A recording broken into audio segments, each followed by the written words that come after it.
Hello friends, today I will discuss on the topic combining ability. This is a very important topic for plant breeder, for animal breeder. This is also important for certain exams. For example, if you are preparing for JRF, SRF, ARS exams, then this topic is very important for you. If you are a MVSc or PhD student in animal breeding and plant breeding, then you should know the basic concept about the combining ability, the recurrent selection, reciprocal recurrent selection, the specific combining ability, general combining ability. All these concepts should be clear to you. So in this lecture I will try to discuss all these things. First, I will discuss in this lecture video, I will discuss about the combining ability. In the second video, I will discuss on the topic general combining ability. In the third video, I will discuss on the topic specific combining ability.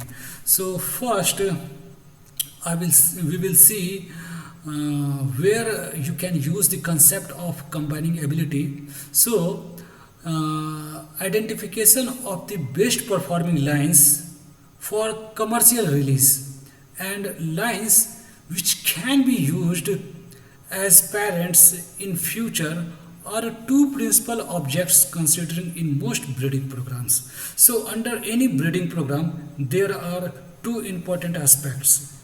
First aspect is identification of best performing lines, and the second aspect is identification of parents for future.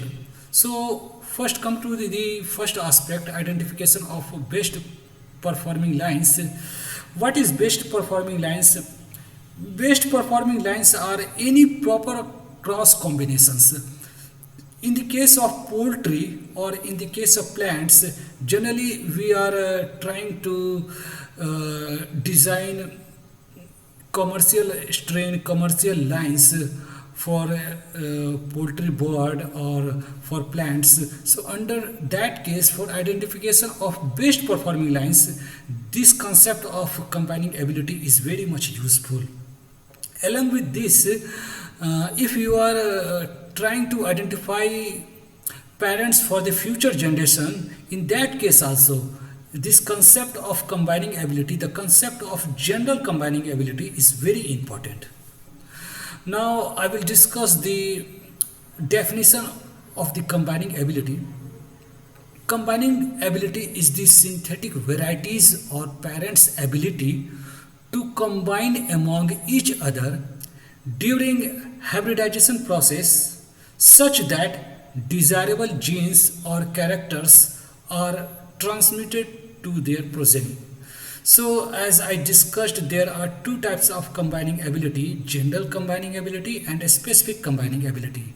So we may discuss about the combining ability of the synthetic varieties in the case of a specific combining ability, or parents' ability in the case of general combining ability to combine among each other during hybridization process such that desirable genes are transmitted to their progenies. So in the next few slides I will try to make the things more clear. Now come to the second definition. Combining ability is the measure or estimate of the values of genotypes on the basis of their offspring performance in some definite mating design. So for studying combining ability, what we are doing, suppose we have several lines, we have so many lines, we generally design some mating planning, we are doing some mating planning, we are designing some mating plan, and after doing all those combinations, permutations, we will get so many lines, so many crosses. We are getting informations, we are getting data from all those lines, and the combining ability is the estimate of the values of the genotypes on the basis of their offspring performance. After analyzing all those offspring, so many offsprings from different crosses, we are trying to calculate the general combining ability and a specific combining ability. In the next few videos, in the next few lectures, we will discuss how to calculate general combining ability, how to calculate a specific combining ability. But the major thing is that by using all those permutation and combinations, we are having so many different lines, so many different crosses, getting estimates from all those crosses. We are trying to calculate some combining ability. So these are different techniques for estimating combining ability. This slide is very important for examination point of view. These are several techniques: top cross, polycross, diallel cross, line tester cross, partial diallel, North Carolina design, triallel cross. The scientists which are involved, which are directly associated with these techniques, are also given. Griffin has contribution on diallel cross, so they may ask the name of scientist. So in different entrance exams, questions are generally coming from this slide. So we have, as I discussed, there are two types of combining ability: general combining ability and a specific combining ability. And these combining abilities have had important influence on inbreed line evaluation and new variety development. Here, what is inbreed line evaluations? For making any cross, for designing new lines, we generally use inbreed lines. By using inbreeding concept, by using inbreeding, we developed inbreed lines, and we try to cross, we try to make all those combinations, permutations in the lines for making some very extraordinary lines, or any lines which for which performance is very good. So we are trying to develop some lines or varieties. In that development, this concept of general combining ability and specific combining ability is very useful. From a statistical point of view, the general combining ability is the main effect, and the specific combining ability is an interaction effect. General combining ability is due to additive effect. This is main effect, and a specific combining ability SCA is due to interaction effect. It's mainly coming due to epistasis, due to dominance effect. GCA is an effective tool used in selection of parents based on performance of their progenies. SCA is the important for the development of new crosses. As I already discussed, GCA is important for the selection of parents, and SCA is important for identifying the best line, the best variety, or the best cross.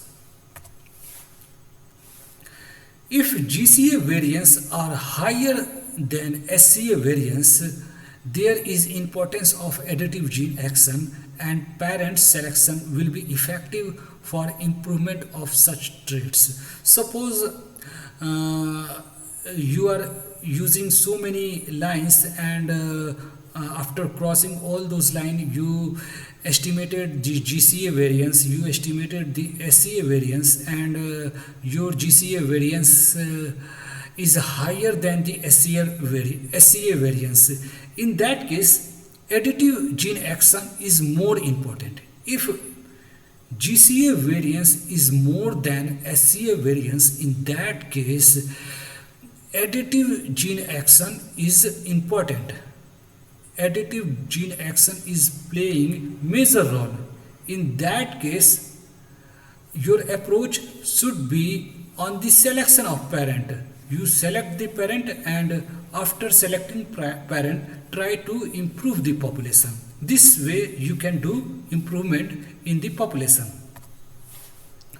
If SCA variance are higher than GCA variance, there is importance of a non-additive gene action.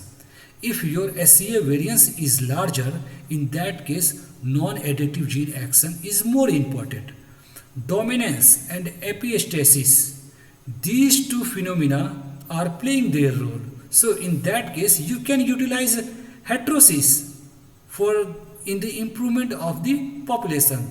So under this case, try to utilize the concept of heterosis.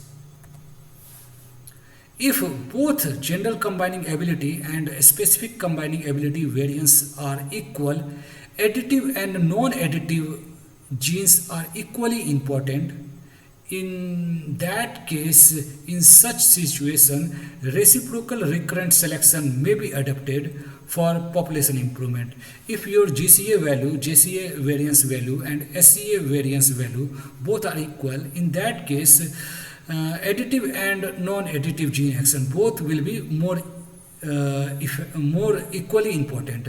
Your additive gene action, your gene action due to dominance, your gene action due to epistasis, all are important. Under such conditions, you will use reciprocal recurrent selection. And when your SCA is only important, in that case you will use recurrent selection. So all these things I will discuss in future videos, in the next few videos. So wait for the next video. I will discuss what is GCA, how to calculate GCA, what is SCA, how to calculate SCA, what is recurrent selection, what is reciprocal recurrent selection. All these things will be cleared in next few videos. So friends, this is all about combining ability. Thanks for watching my video. These concepts are a bit confusing things. So if you have any doubt, write to me in my comment box. I will try to clear your doubts. Thanks for watching my video. Thank you very much.